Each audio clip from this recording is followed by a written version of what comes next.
Buenos días, bienvenidos a la entrevista en línea en este martes 2 de febrero de 2010. Es un gusto que nos acompañe. Estamos transmitiendo en tiempo real desde la sala de redacción de la Prensa Gráfica. Usted puede participar como siempre lo hace en esta entrevista a través del chat o el correo electrónico william.melendez@laprensa.com.sb.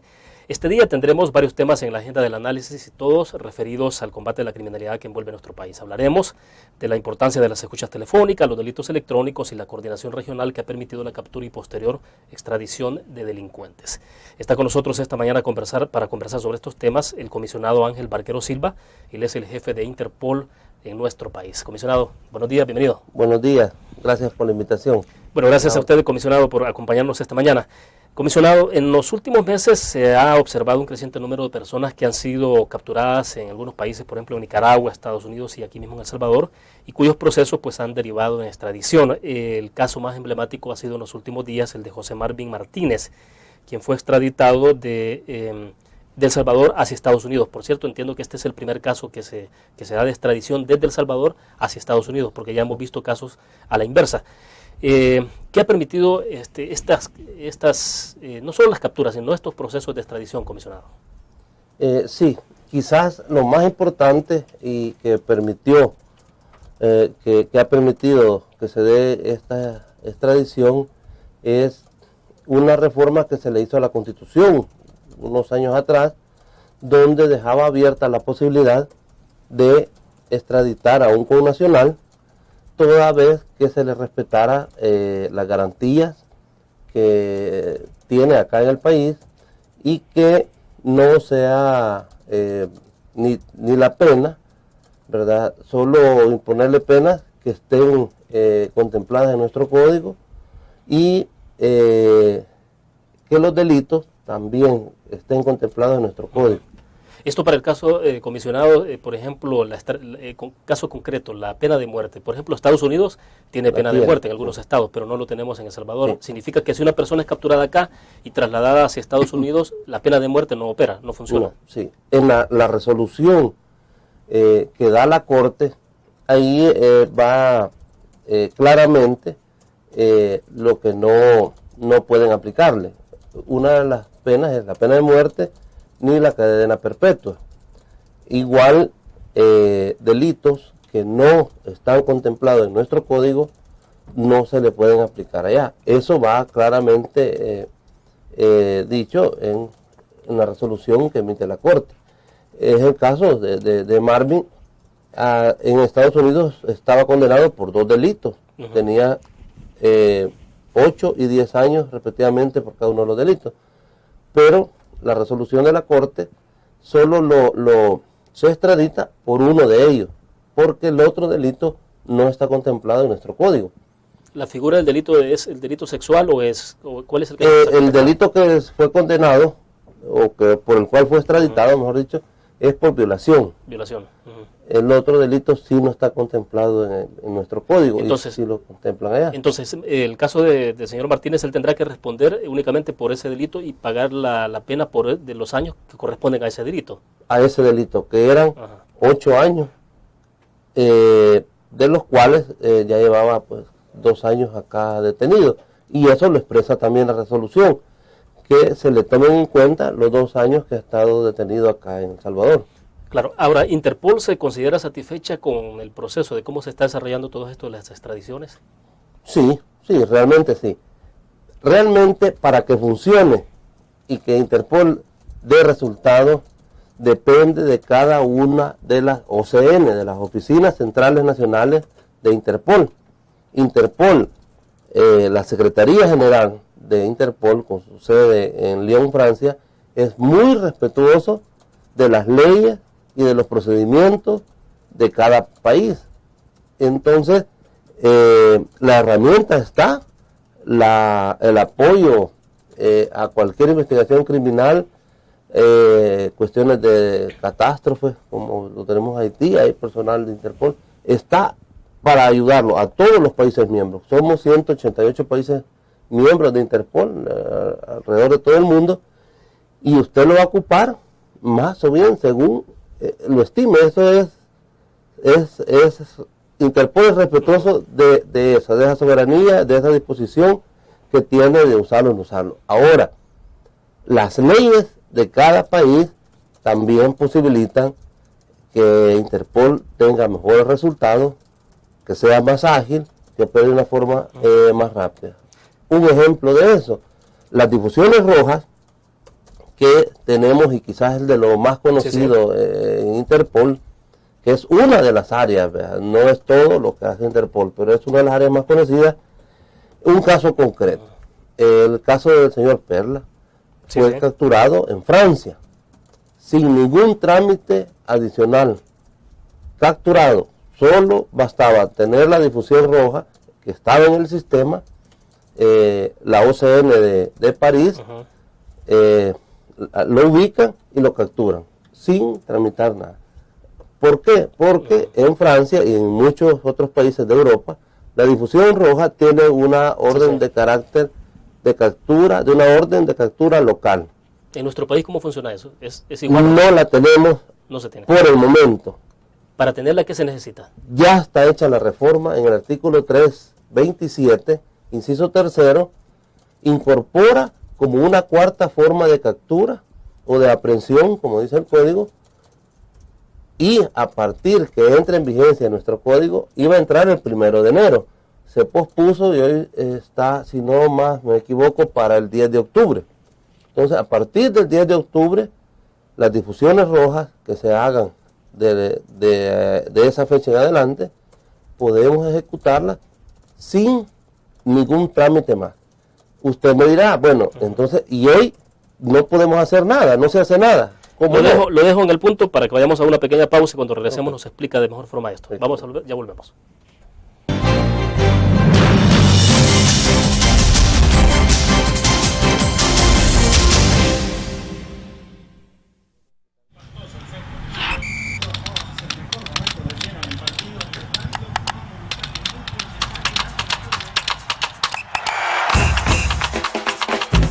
La emoción del deporte está en www.elgráfico.com. Ingresa al nuevo escenario deportivo y descubrí toda la pasión del deporte. Fotos, videos, fichas y resultados de las mejores ligas del mundo. Elgráfico.com. Conectados por deporte. Blur. La revista más innovadora y moderna de todos los tiempos. Única en su estilo, creativa. Un espacio exclusivo y reservado de entretenimiento y diversión, llevada al máximo. Blur. Time Out, Movie, lo mejor de la cartelera. Art. Shopping, la guía de la moda. Go, viajes cortos fuera de la ciudad. Blur.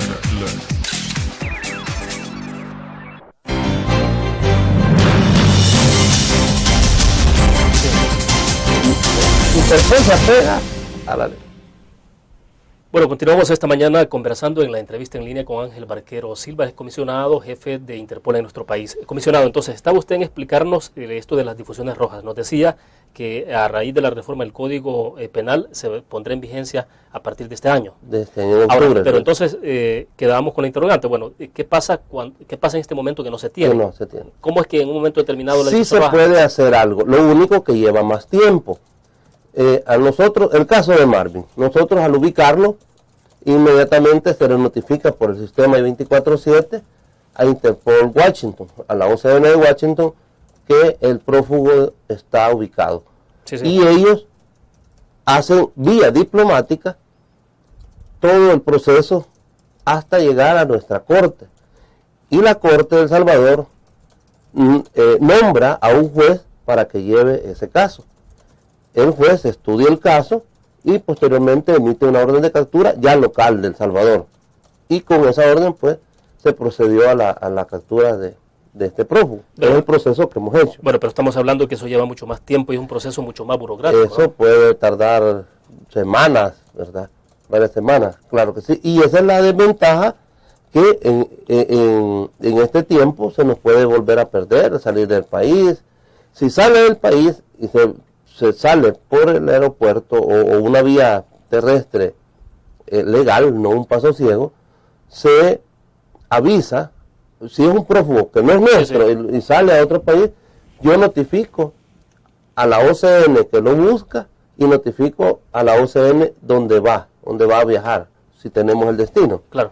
Pero hay que darle seguimiento, Sí. pero no podemos capturar. Pero con la difusión sí es automático. Inmediatamente procedemos a la captura, no tenemos que notificar nada, capturamos y se le pone a la orden del juez que está viendo en este caso las extradiciones. Perfecto. Comisionado, han habido otros casos, el de Saúl Turcios Ángel, por ejemplo, el líder de la pandilla Mara Salvatrucha, que fue capturado en Nicaragua y extraditado en septiembre a El Salvador, del caso de José Eduardo Viator Monteagudo, extraditado desde Estados Unidos en octubre del año pasado.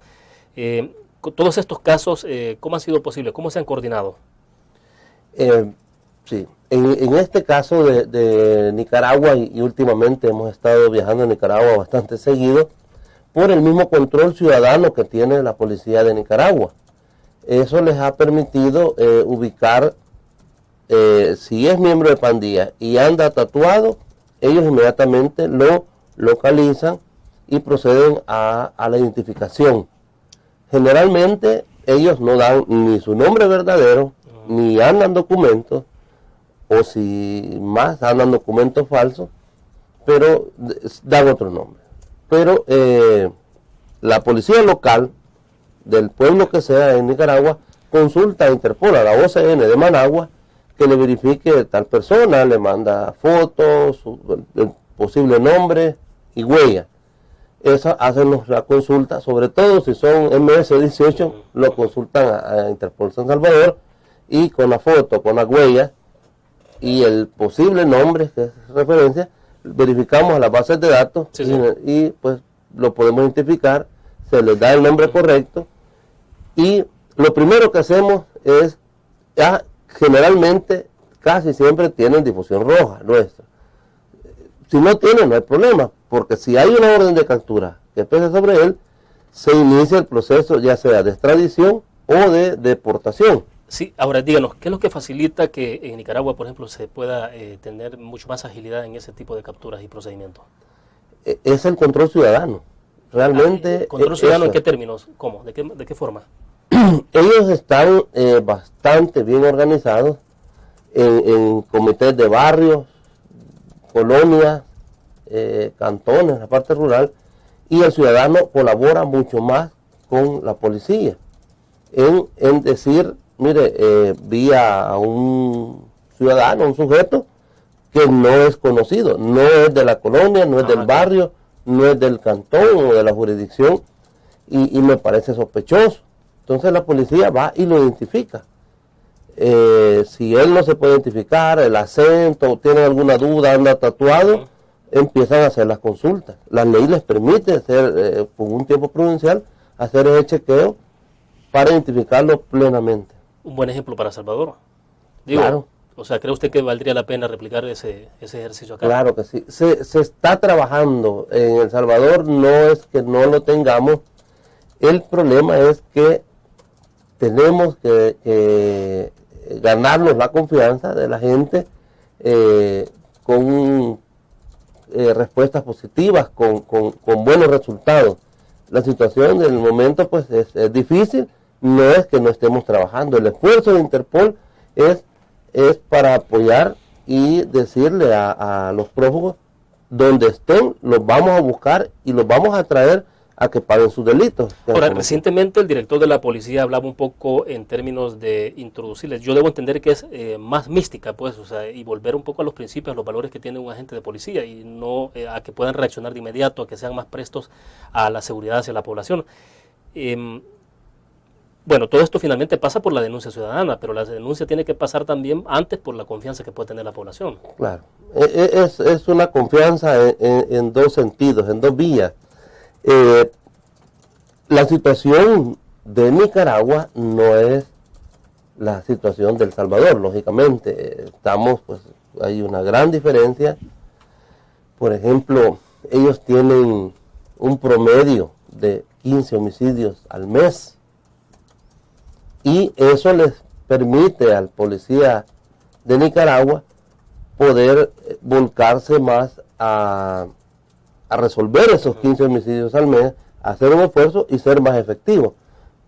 Y eso da un resultado de tener una confianza, que la población confíe más en ellos. Hay un trabajo ciudadano, comunitario, que lo estamos haciendo acá en el país también. El problema es que nosotros damos respuestas y hay un alto porcentaje de casos resueltos. El año pasado fue el año que más homicidios se resolvieron. Fue el año que más capturas tuvimos por extorsión. El problema es que es una cantidad enorme.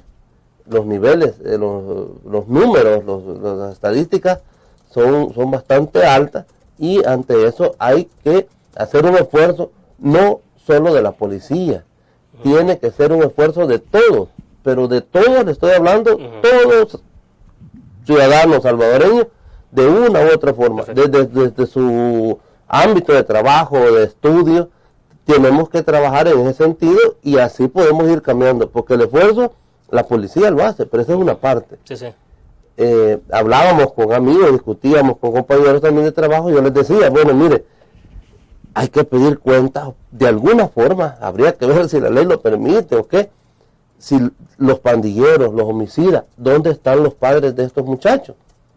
¿Qué hicieron? O sea, el problema es bien complejo, no se va a resolver solo desde la parte represiva. Pero ya hay una decisión en este momento. Por ejemplo, el presidente ha anunciado que se va a volver al semiacuartelamiento. ¿Es necesario hacerlo? Sí, esa era una ventaja que teníamos anteriormente. Cuando empezamos, si se acuerda, yo fui jefe de San Miguel, yo hice el despliegue de la policía de San Miguel en Santana, y estábamos acuartelados. Y era un beneficio económico al final para el policía. Bueno, debo interrumpirlo, comisionado, y me interesa que hablemos más de esto, pero también quiero que cerremos en el punto anterior sobre cuántos espera Interpol extraditar en los próximos días, si tiene ya usted una lista. Vamos a la pausa, volvemos.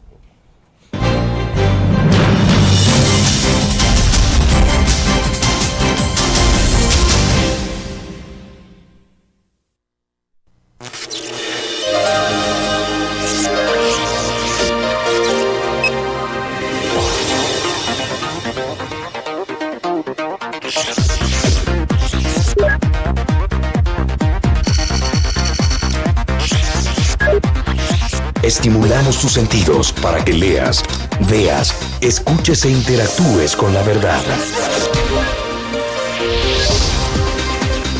LPG Multimedia.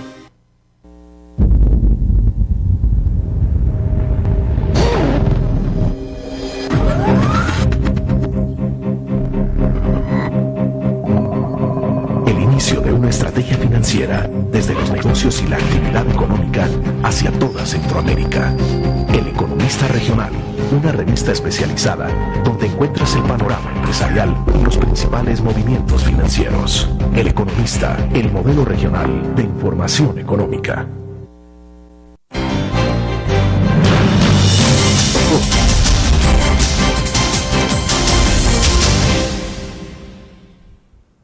Comisionado Barquero Silva, quiero cerrar para que concluyamos sobre el tema anterior que tenía que ver con las extradiciones. Quisiera que me dijera si para los próximos meses o en este año, cuántos procesos tienen ustedes en Interpol de potenciales personas que serán extraditadas hacia otros países o de esos países hacia El Salvador. Bueno, mire, la meta que tenemos para este año en cuanto a las extradiciones, o mejor dicho, el año pasado hicimos 50 difusiones rojas. Solo el año pasado. La meta para este año es que no hacer menos de 100 difusiones rojas este año. De esas, bueno, ¿cuántas pudiéramos esperar poder capturar, poder extraditar? El año pasado logramos capturar 17 prófugos por diferentes delitos: homicidio, secuestro, pornografía infantil, por internet, evasión, estafa, etcétera. Esperamos pasar esa meta.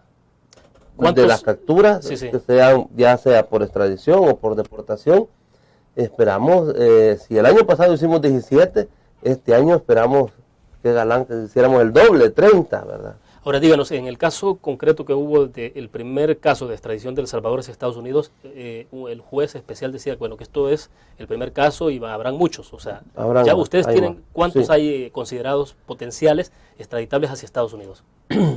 Casos hay bastantes, pero no depende de nosotros ese dato.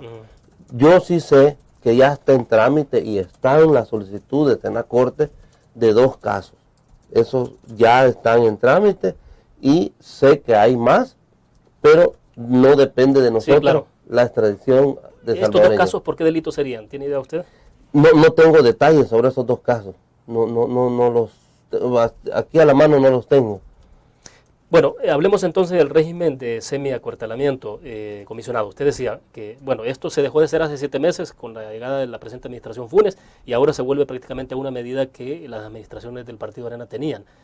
¿Sí es necesario el semiacuartelamiento? Sí, yo le decía que yo estaba en Morazán, yo era el jefe de la delegación de Morazán cuando nos quitaron esa ayuda que tenía el personal. Estábamos acuartelados, se les daba alimentación, planchado, lavado y dormida, pues. Me recuerdo, pues, hace ya varios años. Yo siempre he pensado que esa era una ayuda que tenía el policía, si no en efectivo, pero sí era un gasto menos que tenía el policía. El argumento fue que el policía se va a aislar de su comunidad. Yo creo que se aísla o el policía no se va a relacionar con sus vecinos, llegue una vez a la semana o llegue todos los días. Eso nos pasa a todos, creo. Yo recuerdo que cuando estaba pequeño uno conocía a toda la colonia. Sí, sí. Y hoy no, pues si el caso era el de La Par o Buenos Días, la sociedad ha ido evolucionando, se ha ido modernizando y va cambiando. Eso depende de cada quien. Mi punto de vista bien particular, porque hay licencia. Si bien es cierto, va a estar 4 días trabajando o 5 días, pero va a descansar 3 o 4, dependiendo de los turnos que haga. Y en esos días se supone que él tiene que integrarse en su comunidad. Me parece que eso no es. Y la situación amerita, hoy por hoy, que demos nuestro mejor esfuerzo, no tener horario, pero sí necesitamos condiciones. Si va a descansar 2 o 3 horas el policía, pero que las descanse en condiciones mínimas para que pueda esas 2 o 3 horas que las descanse. Sí, sí. Pero entonces fue un error haber eliminado temporalmente esa disposición. Es decir, algo que ya se había hecho en el pasado y que se tenía funcionando hasta mayo del año anterior. Son cosas que se van viendo y son planes que se van ejecutando y pues se va reajustando, pues eso se va actualizando. Así como nos quitaron el acuartelamiento, yo le digo, hace quizás como 15 años, como tal, como inició, y posteriormente, después del terremoto, si ustedes recuerdan, del 2000, fue que dejaron ese régimen de disponibilidad, que de alguna manera el policía llegó a ayudarle en la parte económica, y con gusto, pues él daba más horas diariamente de trabajo. Sí hay que saber dividir el trabajo. Pues no podemos trabajar mecánicamente, sí. 8 horas, 8 horas, 8 horas, porque hay franjas horarias donde hay más delitos, claro. Hay días, sabemos que viernes, sábado, domingo se incrementan más, aunque los demás días también no es que no ocurra nada, pero situaciones que podemos ir empleando, se están trabajando en eso, ahí, y esperamos tener resultados. Claro. Bueno, vamos a otra pausa. Cuando regresemos hablemos un poco de las escuchas telefónicas, esta herramienta que no tiene el país para poder operar en contra de diferentes delitos. Vamos a la pausa, volvemos.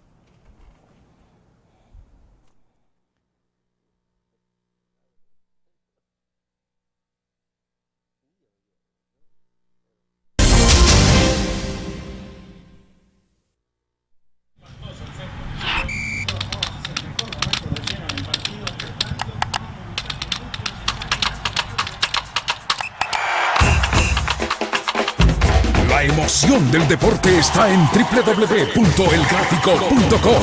Ingresa al nuevo escenario deportivo y descubrí toda la pasión del deporte. Fotos, videos, fichas y resultados de las mejores ligas del mundo. Elgráfico.com. Conectados por deporte. Blur. La revista más innovadora y moderna de todos los tiempos. Única en su estilo, creativa. Un espacio exclusivo y reservado de entretenimiento y diversión, llevada al máximo. Blur. Time Out, Movie, lo mejor de la cartelera. Art. Shopping, la guía de la moda. Go. Viajes cortos fuera de la ciudad. Blur.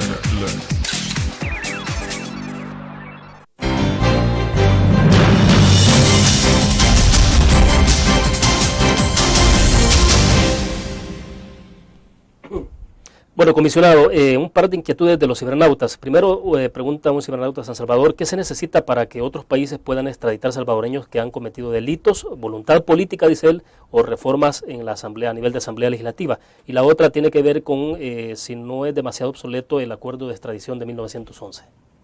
Correcto. Lo que necesita para extraditar a otros países salvadoreños es tener un convenio de extradición. Si no se tiene un convenio, también en el derecho internacional aplica mucho los principios de reciprocidad y la experiencia, las costumbres, cómo se ha venido haciendo con otros países. Entonces, hasta sin convenio pudiéramos extraditar. Lo más importante y la llave, el candado, lo tenía la Constitución. Y eso ya se abrió, se dio la posibilidad y pues ya tenemos el primer caso. Igual podemos extraditar a otros países. Pero bueno, se cuestiona si es demasiado obsoleto el acuerdo de 1911 que se aplica con Estados Unidos. Sí, se tiene que actualizar realmente. Ahí habla de unas multas que son risibles hoy por hoy, situaciones que ya no se dan. Hay que actualizar el convenio. Bueno, volvamos entonces al punto que nos quedábamos, comisionado, las escuchas telefónicas. En el país está fuerte la discusión sobre el tema, sin embargo el FMLN ahora prácticamente han entrampado la discusión alrededor de en manos de quién debe estar la escucha telefónica, si es en manos del fiscal general o el director de la policía. El Frente opina que debe ser el director de la policía, sin embargo la experiencia indica que son en manos de los fiscales, que está esto siempre.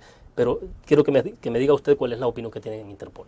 Pues particularmente mi opinión es que aplicar lo mismo que se aplica en los demás delitos.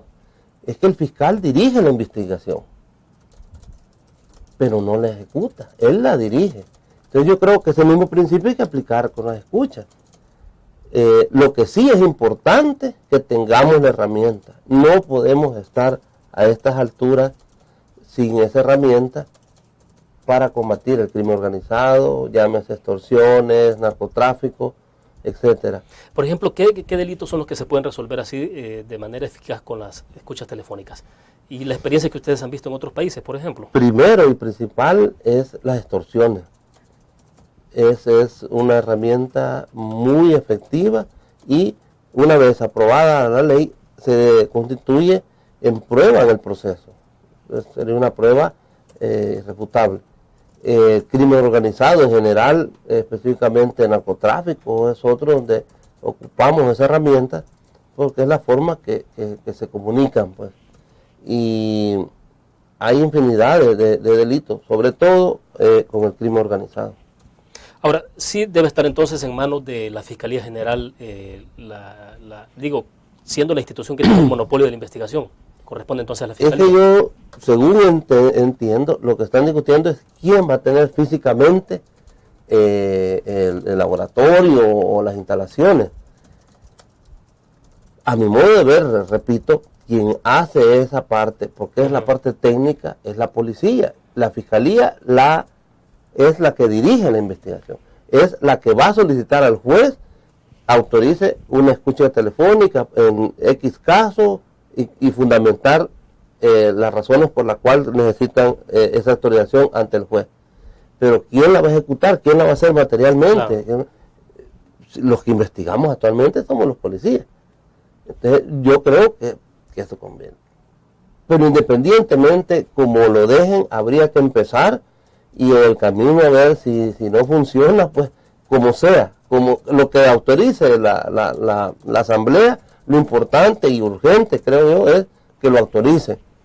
Como sea, como ellos decidan, no importa, lo importante es tener la herramienta. ¿Quién lo va a ejecutar? ¿Quién lo va a ordenar? Yo creo que eso, pues, dejémoslo a los legisladores. Lo importante es tener la herramienta. Ahora, lo que no está en discusión, obviamente, es la importancia que la herramienta tiene. O sea, eso está clarísimo. Claro, es fundamental. Nos decía el director del FBI, el director de la Policía Federal de Brasil, que cómo es posible que no tuviéramos esa herramienta, porque uno le comenta, fíjese que tienen escuchas telefónicas ustedes. Sí, claro que sí, eso es una herramienta fundamental para el combate al crimen organizado. ¿Cómo es posible que ustedes no la tengan? ¿Cómo hacen para investigar el crimen organizado sin esa herramienta? Es bien difícil. Bueno, vamos a la última pausa comercial. Cuando regresemos quiero que hablemos un poco de delitos electrónicos, que tanto ustedes han avanzado en la investigación de este tipo de delitos que son bastante complejos. Ya volvemos.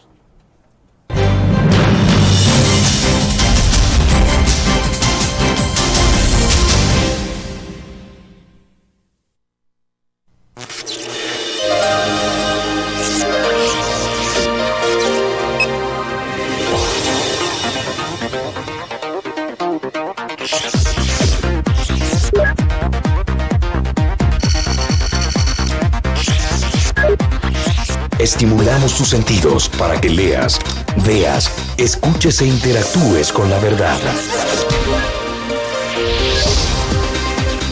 LPG Multimedia.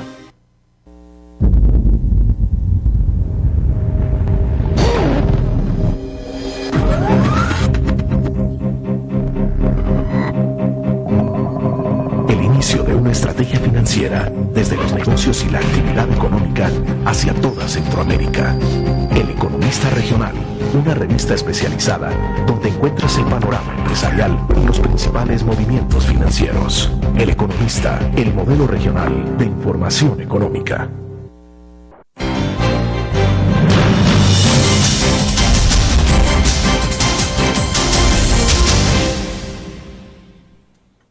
Vamos al cierre de la entrevista con el comisionado Ángel Barquero Silva, jefe de Interpol en el país. Para cerrar, comisionado, rápidamente, por cuestiones de tiempo, ¿qué tanto se ha avanzado en la investigación de los delitos electrónicos en el país? En el pasado, bueno, ni siquiera se podía investigar un correo electrónico. Ahora, a estas alturas, ¿cómo estamos?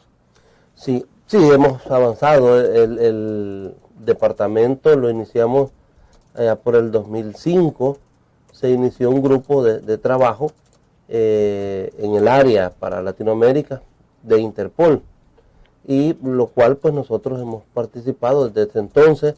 Hemos recibido capacitaciones fuera del país y pues a estas alturas pues ya se tiene algún cúmulo de experiencias. ¿Hay alguna unidad creada sobre los delitos tecnológicos? Sí, nosotros dentro de Interpol tenemos el Departamento de Investigación de Delitos Tecnológicos. Es una unidad muy pequeña, pero muy técnica, con mucha preparación en el tema. Son pocos elementos, tenemos 4 elementos, pero le digo, con muchas capacitaciones y recursos tecnológicos para investigar este tipo de delitos. Quizás hoy por hoy el mayor obstáculo que tenemos es que no existe una ley contra delitos tecnológicos. Nos tenemos que apegar a nuestro código, y algunas cosas pues quedan en el aire, ¿verdad? No está contemplado. Más sin embargo, sí hemos podido llevar adelante algunos casos, inclusive con algunas capturas. El año pasado tuvimos ya las primeras capturas por un caso de abuso sexual de menores por internet. Este caso lo iniciamos con un informe que nos envía Interpol de España, donde se ve implicado una IP de El Salvador. Con esta información iniciamos, se le notifica a la Fiscalía y se inicia la investigación hasta dar con el paradero de 3 personas, 2 salvadoreños y un costarricense. Pues se hicieron 2 capturas, no así del costarricense, porque ahora, está fuera del país. ¿Qué tanto sirve como evidencia? Por ejemplo, un correo electrónico, una amenaza que se ha vuelto frecuente en los últimos tiempos, amenazar a través del correo electrónico, porque se inventan datos, se falsean datos y el número de cuentas, personas y todo eso. El secreto o la prueba fundamental en este tipo de casos es la IP. Usted puede poner cualquier nombre a una dirección de correo sí, de acuerdo. Pero lo que no puede cambiar es la IP de la máquina. ¿De dónde se origina el correo? ¿De dónde se está la dirección, como digo, puede variar, pero sí, a raíz de una investigación podemos dar con la IP de la máquina, que esos datos pues inclusive nos ayudan y nos dan información la Secretaría General en León para dar este tipo de información. Ya a raíz de eso, pues ya nosotros, el trabajo de campo nuestro es dar con esa máquina que le corresponde esa IP. ¿Cuántas investigaciones en curso tienen sobre este tipo de delitos?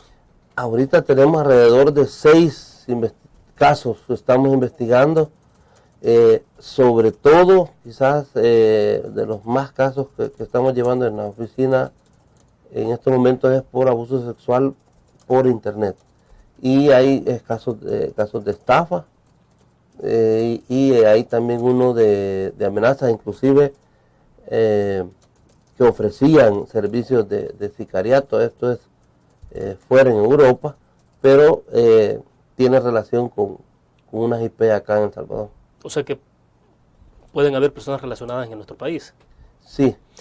¿Ofrecían servicios, o sea, a través de internet? Sí, de internet sacaba de que si tenía interés usted de ajustar cuentas y eso, en una página, fue en Europa ese caso. Pero en la investigación que la lleva Interpol de España, Alemania, depende qué país, cuando les aparece un IP de El Salvador, que está asignado a El Salvador, nos mandan toda la información a nosotros. ¿El caso está en investigación en este momento? Está en curso ahorita, sí. ¿No hay detenciones entonces? No, todavía no. Perfecto, el tiempo se nos agotó. Comisionado, muy gentil por su tiempo, muy amable. Gracias por invitarnos y a la orden. Gracias a ustedes. Terminamos de esta forma la entrevista en línea. Nos vemos mañana como siempre a las 8:15 de la mañana. Buenos días.